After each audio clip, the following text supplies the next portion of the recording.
Bonjour mes amis, que Dieu vous bénisse tous, que ce dimanche soit le dimanche du déversement du Saint-Esprit sur tous ceux qui sont intéressés à recevoir le sceau de Dieu, la marque de Dieu, le tampon du propre Père qu'est le Saint-Esprit. Le Saint-Esprit est ce qui confirme en nous que nous sommes enfants de Dieu. Bien, hier, malheureusement, notre transmission a été interrompue à cause d'Internet. Nous sommes ici à l'hôtel, à Chypre. Nous sommes venus faire le travail missionnaire parmi les réfugiés qui étaient d'Afrique. Et à cause de cela, Internet, vous savez, on ne peut pas compter sur elle. Parfois, plus vous comptez sur elle, elle faillit. Donc, je vous demande pardon aux personnes qui sont restées tout le temps en train d'essayer d'écouter le message. Mais c'est bon. D'un autre côté, il faut toujours qu'on regarde le bon côté des choses. Vous savez que qui réellement est intéressé, très intéressé à écouter la parole de Dieu, insiste, persiste, persévère, jusqu'à écouter. C'est ce qui est arrivé à ceux qui sont intéressés. Je vais répéter le même texte sacré et essayer de vous expliquer ce que Dieu nous a révélé, parce que c'est très important, extrêmement important, pour décider que faire de votre vie. Voyez, l'apôtre Paul a écrit, orienté par le Saint-Esprit, il a dit, c'est pourquoi il est écrit, c'est écrit, le premier homme, Adam, devint une âme vivante. Le dernier Adam, qui est Jésus, est devenu un esprit vivifiant. Donc, nous allons comprendre ce que cela veut dire. Adam a été fait âme vivante, comme tous les animaux également ont été faits en âme vivante. C'est la réalité. Donc, vous qui aimez les animaux, nous aimons les animaux. Donc, l'animal a une âme. Il n'a pas d'esprit, mais il a une âme. L'homme a un esprit et a une âme. Cela contredit ces théories démoniaques qui disent que l'homme est venu du singe.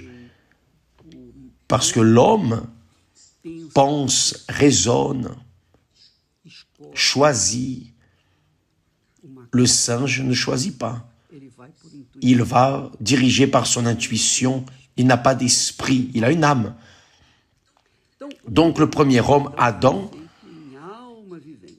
devint une âme vivante. Que veut dire être âme vivante?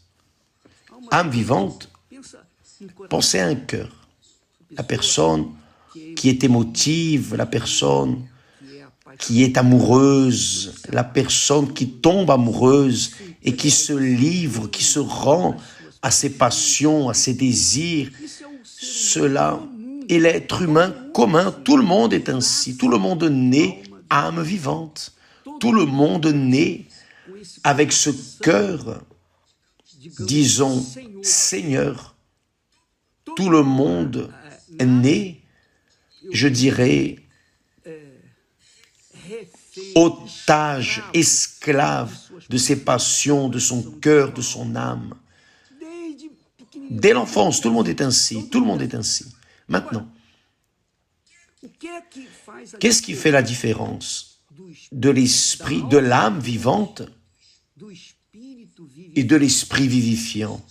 La personne ne devient enfant de Dieu que lorsqu'elle naît du Saint-Esprit. Le Saint-Esprit est esprit. Il est esprit, c'est l'Esprit de Dieu qui a engendré Jésus. Jésus n'a pas été engendré simplement âme vivante. Il a été engendré par le Saint-Esprit. Il est né de l'Esprit. Marie a conçu du Saint-Esprit. Mais Jésus a dû être baptisé dans les eaux et aussi baptisé avec le Saint-Esprit pour pouvoir accomplir la mission qu'il est venu accomplir ici sur terre. S'il n'avait pas été baptisé du Saint-Esprit, Jésus n'aurait pas eu les conditions de vaincre ses passions également, parce qu'il était aussi un être humain comme nous tous. Donc, vous vérifiez que parce que l'homme a été fait âme vivante, il s'est livré, il a été otage de son propre cœur. Il a été otage de son âme désireuse et disons remplie de désir. Son âme voulait plus. Et lorsqu'il a eu l'opportunité, elle s'est livrée et a désobéi à l'esprit. A désobéi à l'esprit. C'est-à-dire, lorsque l'âme, quand la personne est âme vivante, lorsqu'elle est âme vivante, et évidemment n'est pas née de Dieu, sa nature est corrompue. Sa nature est charnelle, c'est la nature naturelle. Donc toutes les personnes, 100% des personnes qui naissent sont âmes vivantes jusqu'au jour où elles sont engendrées par le Saint-Esprit, à l'exemple de ce qui est arrivé à Jésus. Quand le Saint-Esprit est descendu sur Marie, il a fait engendrer l'enfant de Dieu, le Fils de Dieu. Ainsi, l'être humain est âme vivante jusqu'au moment où le Saint-Esprit descend sur lui et l'engendre esprit vivifiant. Donc, recevoir le baptême du Saint-Esprit, ce n'était pas une suggestion, ce n'était pas une option, ce n'était pas un choix, mais c'est une décision que chacun de nous a pour être véritablement enfant de Dieu. Parce que jusqu'à ma nouvelle naissance, j'étais âme vivante.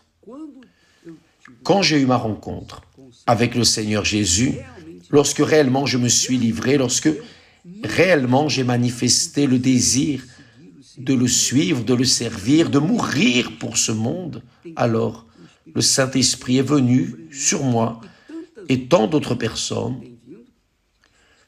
et a fait de moi une nouvelle créature, c'est-à-dire un esprit vivifiant. J'ai cessé d'être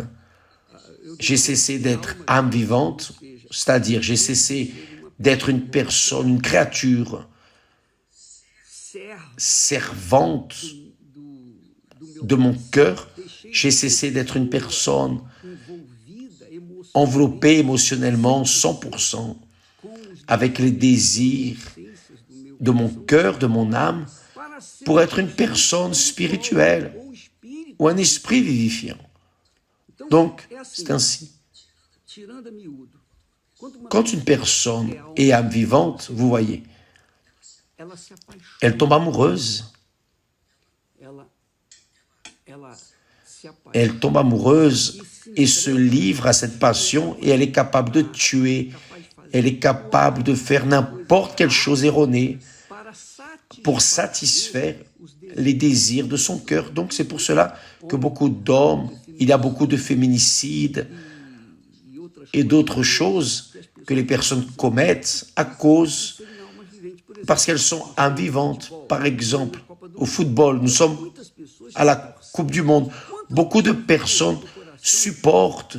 Combien de personnes vont mourir du cœur à cause du fait que leur pays va perdre la coupe? De tous les pays, un seul va gagner. Combien de personnes vont mourir parce que le cœur se livre, est amoureux du jeu, mais toute sa force, tous ses sentiments, ses désirs, ses volontés, ses rêves, ses projets personnels. Et quand la personne est frustrée, la personne a un arrêt cardiaque.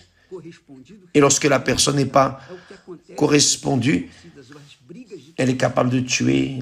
Quand il y a les disputes, les bagarres de supporters, Corinthiens, Flamengo, quand les groupes de supporters se rencontrent, elles tuent des personnes, même sans les connaître, juste parce qu'ils ont le t-shirt de l'équipe adverse. Qu'est-ce que c'est? C'est la passion, le diable qui contrôle le cœur.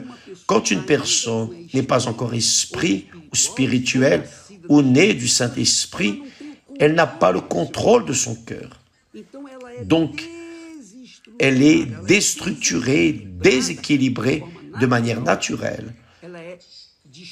Elle est décontrôlée de manière naturelle à cause du cœur de son âme qui est indigeste. Elle est rebelle, cruelle. Elle rend esclave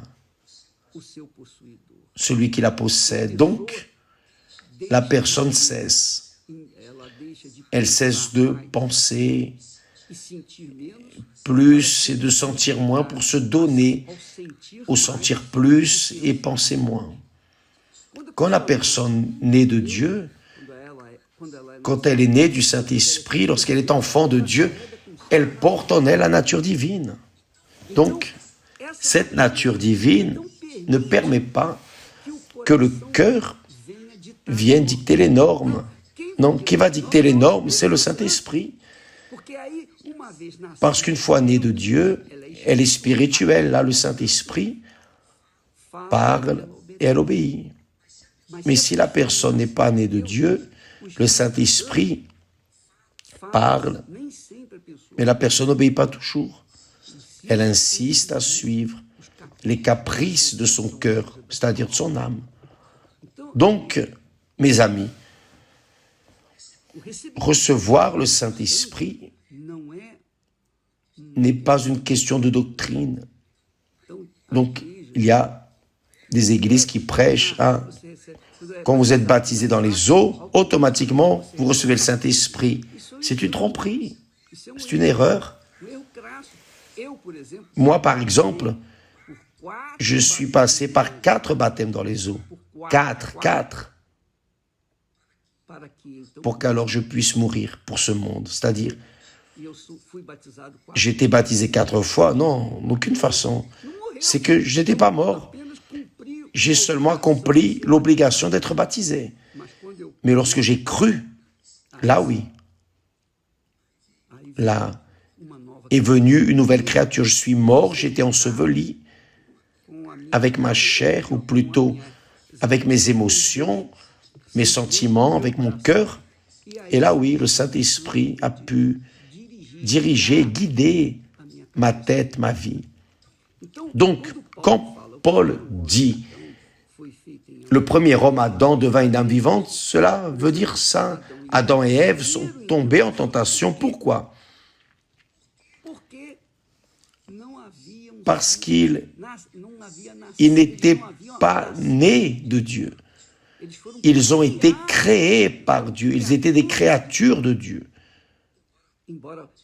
Bien qu'ils avaient été créés à l'image et à la ressemblance du Très-Haut, même ainsi, ils étaient, disons, fragiles à cause, parce qu'ils avaient un cœur, une âme qui s'est livrée à la rébellion et qui voulait satisfaire leur volonté. Le diable a tout simplement suggéré, mais Ève est tombée en tentation. Et Adam aussi, la même chose lui est arrivée. il est tombé de manière consciente. Il savait ce qu'il faisait. Et Ève aussi savait. Ève aussi savait. Parce que elle avait dit à Satan, mais c'est écrit, tu ne mangeras pas de cet arbre parce que le jour où tu en mangeras, tu mourras. Donc Adam et Ève avaient conscience, même ainsi, ils n'ont pas pu se préserver dans cette bonne conscience. Parce qu'ils étaient créatures de Dieu. C'est la même chose qui se passe avec l'être humain. Par exemple, vous qui êtes une personne de l'Église, vous êtes une personne fidèle, vous êtes fidèle dans les accomplissements de vos devoirs. Sauf que si vous ne naissez pas de Dieu, il est difficile, je dirais qu'il est impossible de contrôler votre cœur, contrôler vos passions. Vous vous rappelez, juste pour que vous ayez une idée, Jésus a dit, qui aime son père, sa mère, plus que moi, n'est pas digne de moi. Qui aime son fils, sa fille, enfin, ses êtres chers, plus que moi, n'est pas digne de moi. C'est-à-dire, qui aime sa vie plus que moi, n'est pas non plus digne de moi. Donc, je vous demande, qui arrive à aimer, qui ne voit pas, ne sent pas, ne touche pas plus que les personnes qui s'occupent d'elle, sont proches d'elle? Qui y arrive? C'est seulement quand la personne réellement naît du Saint-Esprit et qu'elle met le Seigneur Jésus à la première place dans sa vie. Donc elle devient un esprit vivifiant. Ce qui est écrit, le premier homme Adam devint une âme vivante. Le dernier Adam, Jésus, qui est venu engendrer la nation des enfants de Dieu, la nation sainte, véritablement sainte, Jésus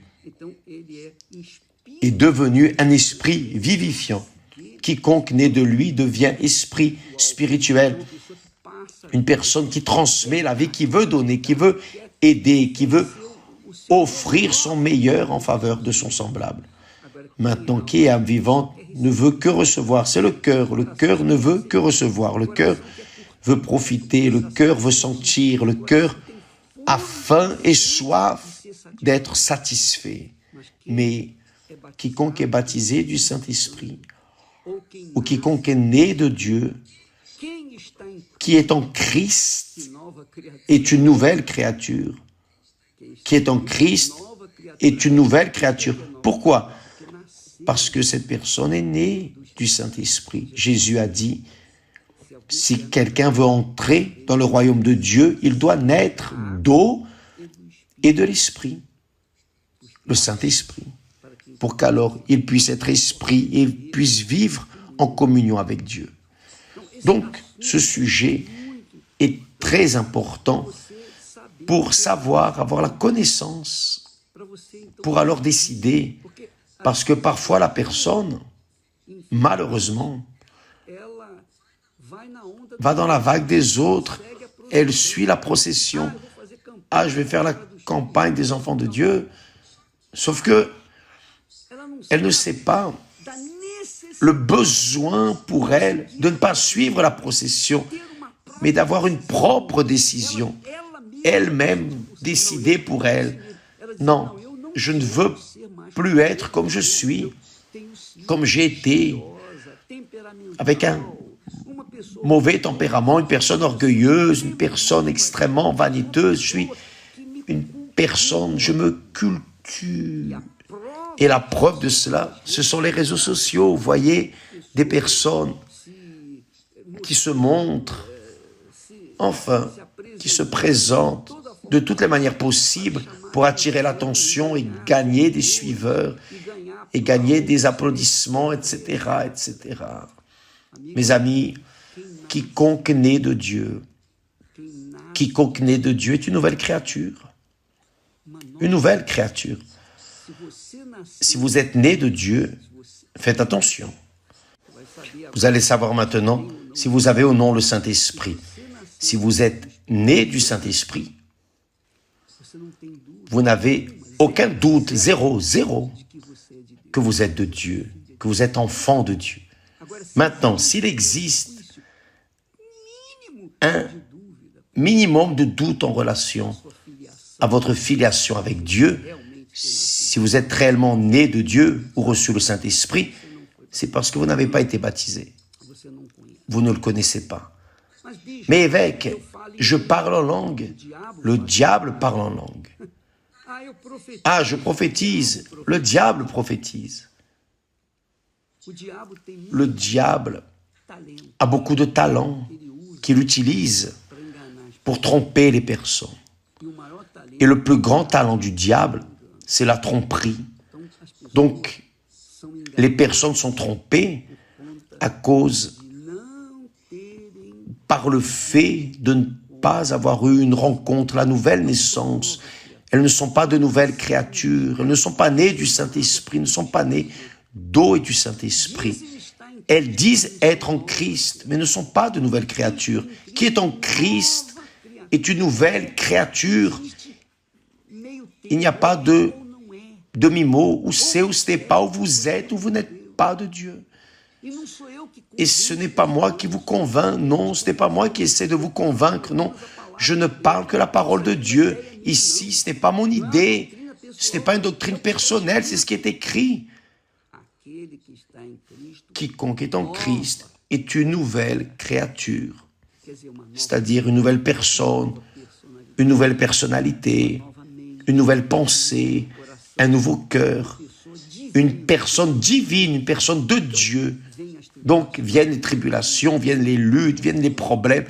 Elle reste ferme parce qu'elle est de Dieu. Qui est de Dieu, où qu'il aille, il y a la lumière. Qui est de Dieu triomphe de tout, triomphe de soi-même, triomphe de son ego, son égoïsme, son tempérament difficile, l'orgueil, triomphe de tout.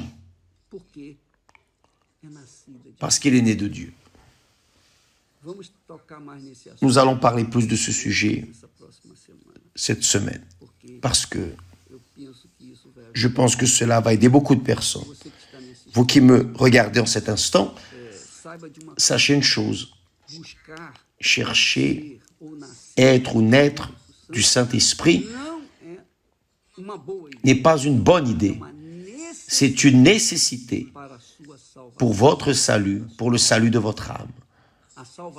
Le salut de votre âme, c'est pour elle que le Saint-Esprit vient, pour faire de vous, pour que vous ayez la force, pour que vous soyez esprit, pour maintenir votre âme sauvée.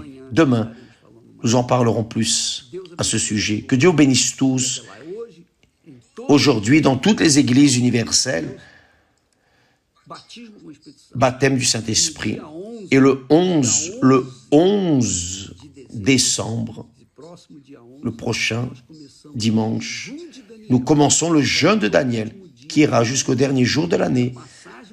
Et le passage de l'année, de l'ancienne année à la nouvelle année, nous prierons là au Mont Hermon, étendant les mains pour ceux qui réellement sont intéressés à naître de nouveau. Que Dieu vous bénisse et à demain au nom du Seigneur Jésus. Amen.